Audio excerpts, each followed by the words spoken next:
আসসালামু আলাইকুম। আশা করি সবাই ভালো আছেন। আমিও ভালো আছি। আজকে আমি যাচ্ছি পাতাকপি কাটতে। কারণ এবছর পাতাকপির দাম খুব একটা নেই। এজন্য রাগ করে পাতাকপি বাজারে নেওয়া হয় না।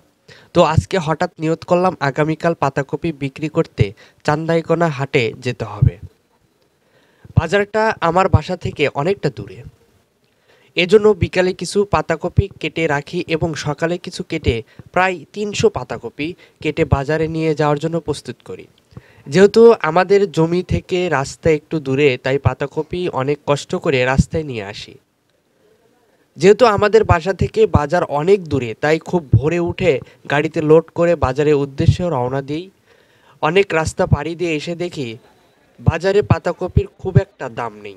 দেখে তো হতাশ।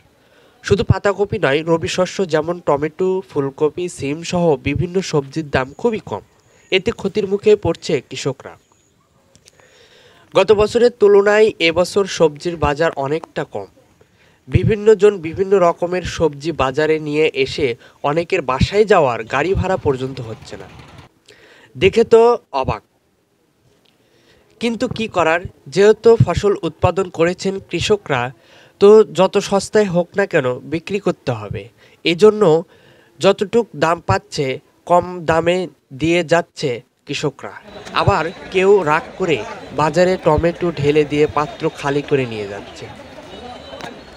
আমরা বাজারে বেচাকেনা শেষ করে বাজার থেকে বাসার উদ্দেশ্য আসার পথে ইতিমধ্যে দেখি গরুর হাট শুরু হয়ে গেছে। এজন্য আমরা দ্রুত চলে আসি।